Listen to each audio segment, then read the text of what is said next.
Hello Horror Hounds. So 4 days ago I gave you my spoiler-free thoughts immediately upon having seen Blair Witch. I in fact recorded the video on the way home from the cinema, so unfiltered, honest reaction, and I'm not going to take back any of that. I personally think that this film, especially in sound design, has been created to be experienced in the cinema or with a really loud immersive sound system, and whilst you're watching it, it does what it's designed to do, which is batter you into submission. And I believe I said on there that there are things I really liked about the movie and still do, and this is in no way a retraction of my spoiler-free review. But what I did say on that video is that there are aspects of that if you start to think about it, the movie starts to unravel. And what this video it absolutely is not is one of those smarmy here are all the mistakes in the movie rundowns. It's stuff that now I've got a little bit distance and 4 days worth of relative quiet from all the really loud screaming and banging of it. Stuff that just starts to fray around the edges, doesn't make sense to me, missed opportunities. It's heavy spoiler territory. If you haven't seen the film, you won't know what I'm talking about. If you intend to go and see the film, watch this video after you've seen the film. This is not a hatchet job on the movie, but it's a companion piece to my first spoiler-free review and my initial reaction to the movie. I don't think that video says everything that kind of needs to be said about Blair Witch. So this is a companion piece, sort of redressing the balance, that I've clickbaitily titled "Everything Wrong with Blair Witch." Okay, the first one is admittedly a nitpick, and one that I could have let go a lot more easily if I didn't have so many more issues with some of the later plot developments in the film. But James, from the age of 4, when his sister Heather disappeared in the first movie, has become sort of obsessed with her disappearance, and 20 years later sees some video footage that makes him think that his sister is still alive. Now, the little I read about it sort of led me to believe that he'd maybe seen her in the background of some footage shot in Burkittsville, and perhaps they would go there and investigate some sort of potential conspiracy about hiding the fact that she came back out of the woods. But no, the video footage he sees is in the woods still, and he comes to the conclusion that she's been surviving for 20 years in the Black Hills. It's nonsense. It's obviously the MacGuffin that gets them up and going there. So it is something I could have forgiven if there was a payoff to it. But if she had been glimpsed in some footage in Burkittsville, you could have had the first half. You could have sort of deconstructed the Blair Witch myth, set the first half in Burkittsville with the belief that the first movie perhaps was a hoax. Given they don't go down that route and it's hi ho, straight into the woods we go, there seems to be an amazing lack of awareness on his part of the events that happened to his sister as reconstructed and retold in the in-world documentary of the Blair Witch Project, to the point where he seems more than happy for his group to experience pretty much exactly the same phenomena and make the same mistakes as the original team did, almost without comment or question. 20 years have passed though, so they do go in with some super duper new technology, and the film is at great pains to show us all the fantastic new gizmotronics that they have at their disposal, not least the drone, which when they test it out seemed like the movie was going to be giving us new twists on old myths. when the camera on the drone rises up and we get this wonderful panoramic shot as they're testing it out, and all of a sudden the possibilities of all of that open up. And the first time they use it in the woods, you see how far the woods stretch out into the distance and how isolated they are, but it gets basically sent up twice and lost. All the potential there that I thought we were going to get. Oh great, we've got this great new gizmo to play with. How are they going to fuck with us with the drone? What's the drone going to see that they can't see? Or what are they going to be down there looking at what the drone's seeing on their tablet from that vantage point? Or maybe something witchy or supernatural demonic takes the drone out of the sky that they get a brief glimpse on, or just use it so that we can see so high up something coming towards them that they're unable to see, but nothing happens. It just falls out of the sky and gets stuck in a tree and does nothing after that, apart from when someone attempts to go and retrieve it up the tree. But we'll get to that in a minute. The next part of the awesome kit that they've got is that their cameras, their little over-the-ear cameras, have GPS trackers in them. They make a big point the first night when one of the characters goes off to collect wood and goes to do so on his own, and his friends say, well, don't go on your own. He says, it's okay, I've got my walkie-talkie with me, I'll turn my camera on, you can track me on the tablet using GPS. And again, I thought, fantastic. We're gonna have scenes where someone's gone missing and they try and track their GPS on the tablet, and there might be false signals. The little GPS marker on the tablet could act in the same way that the yellow barrels do to indicate the shark in Jaws, or the scene in Alien where Dallas goes down into the guts of the Nostromo with the flame gun, if you remember, and Lambert's tracking him and tracking the alien, and he doesn't know which way to turn. Nothing happens with that technology. The function of the GPS tracker is never actually used by any of the characters in the film, and the filmmakers themselves never use that functionality to build tension or to scare us or to wrong-foot us in any way. What's the point of it? Now, some people might say they explicitly show, once they go around in a big circle, that the GPS is malfunctioning that they're using. It doesn't matter that the GPS is malfunctioning. What matters is that this GPS functionality they have in their individual cameras is never even mentioned when they all split up. When they all split up and get lost, no one ever even uses this function to try and find anyone. It's mentioned, made a big deal of, and then nothing happens with it. And this happens time and time again with this movie. Another case in point is what I'm calling tree cam. One of the characters sets up a camera on a tree looking back at the campsite, and it obviously records what's going on whilst they're all asleep, and the stick figures appear, and just as someone's going up to it to try and take a look at the footage of it to find out what happened, this camera eye view, this sort of implacable video evidence of what no one witnessed, the battery dies, or someone jumps out and there's a jump scare and something else happens. The tree cam is not used. Why make the point of setting it up and showing it?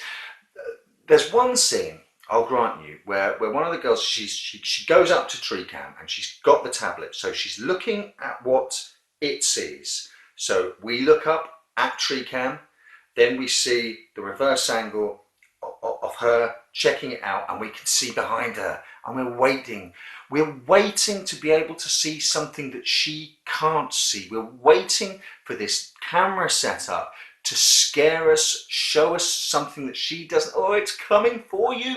And all that happens is that one of the other characters suddenly appears behind her. So, okay, so what the camera is seeing is different to what's on the tablet screen. That in itself is spooky, that the camera footage is unreliable. What's done with it? Nothing. It's just used to set up that one useless jump scare where another one of the group suddenly appears behind her shoulder, so that we can have another loud noise, another yelp, and another jump. And then after that, nothing's done with it. There's actually a scene where they go up and he thinks, you can see him thinking, oh, the tree camera, that will have caught what happened previously. And then he's so incurious that he doesn't look at the fucking footage. And by this point, you're starting to realise that all of the gifts that the movie is promising, it won't be handing out to you, and instead you'll get an awful lot of jump scares and an awful lot of technological potential to really shift the paradigm of this found footage scenario that goes completely unused. So that character that appears out of nowhere, earlier on in the film she'd cut her foot, and then the cut seems to get infected, and then there's a moment of body horror where there seems to be something inside the cut moving around, and she gets a fever and she passes out and she looks sickly, and then she seems to start acting drowsy and zombified, and you're thinking, then all of a sudden she sort of doesn't show up on video and she's suddenly there. Wow, okay, here's a new element to the witch's curse. Something has invaded her body. Can the witch take people over? Is she possessed? Is she now a sort of puppet of the witch? How is this going to play out? Later on, after they all get separated, there's a brief moment where that sort of pays off, in big inverted commas, where she pulls a sort of centipede creature out of her leg. Oh, okay, what's happening now? What is this? Some sort of weird parasitic infection? How does that tie in with the witch? What's actually going on? Is she taken over, or has she got more parasites in her? Is this an insectoid type thing? We've seen absolutely nothing like this in the first movie. I'm interested. Tell me more about this aspect of the curse. Then she notes the drone stuck up in the tree, climbs up to try and retrieve the drone, gets pushed out of the tree and dies. The end. She climbs a tree, gets pushed out of the tree and dies. What was the point of the infection? The cut foot, other than to make it difficult for her to hike, so they're forced to camp a second night. Wasted, utterly wasted potential again for something interesting that just hits another narrative dead end. One of the things I loved about the film upon first watching were the time loops, just slipping into a sort of space where time works differently, an alternate dimension, one completely in the control of the Blair Witch, where time runs differently for other people. And unfortunately, whilst you're watching it, it works, and I really liked it. Unfortunately, as a viewer, you're way ahead of the filmmakers with a view to how this pays off. That in itself is bad, and then you also start to find yourself questioning the internal logic that they've set up of it. It made me appreciate more American Sanchez's setup for the Blair Witch Project, and how in building the myth, not only of the Blair Witch, Blair, Burkittsville and the Black Hills, they also completely, with the disappearance of the three kids, absolutely within the myth set up how the footage was found, why it's been reconstructed as an attempt to solve the mystery of their disappearance, raise awareness, and hopefully get some more answers, build some traction. It was made with that specifically in mind. This movie starts with a title card saying something, some sort of blah along the lines of the following feature has been made up from recovered data discs and memory cards and SD cards and the like, and then boom, we're straight in and it's the found footage stuff. Which is fine, we're sort of used to all of that until you start time hopping around at the end in different dimensions and question how this footage has ever possibly reached us. The local character who online calls himself Darknet666, so we'll refer to him as Dark now, I can't remember his character's name. Darknet says that he finds the SD card in the Black Hills. It's mostly unusable footage, save for a few minutes, which he uploads to YouTube. James sees the footage and becomes convinced that a face caught in a few frames of it, it's footage of someone running around the house at the end of the first film. He becomes convinced that a face caught in a couple of frames is that of his sister, and that sets him on a journey to meet Darknet and eventually have them take him to the part of the Black Hills where he found the tape, where he's going to look for some answers because he thinks his sister's still out there. He and his friends go and search the area where the SD card was found, guided by Darknet666 and his girlfriend. Time starts to slip. It's a few hours for our group of friends, but 5 days has passed for Darknet and his girlfriend, and then later on in the film even there's the suggestion that many months, if not years, have passed for this guy, whereas it's been an hour or so at most for our sort of group of documentarians. Somehow, at some time, all of the footage taken by all 6 of them enters real time. And at some time in the past, Darknet finds this SD card and uploads it onto YouTube. Ho ho ho! The footage at the start of the film isn't from the past, it's from the future, and there's a time loop, and it's the stuff from the future that's gone back into the past that's drawn them there, except there was only the couple of minutes on the YouTube clip that was useful on that memory card. So all the other stuff that we've seen from that camera, how are we seeing it? All the other stuff from all the other cameras, how are we seeing all of that stuff?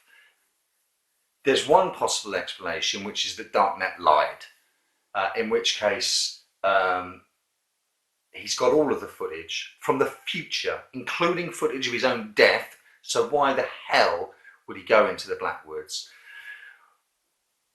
Who has edited all of this stuff together, and how are we possibly seeing it?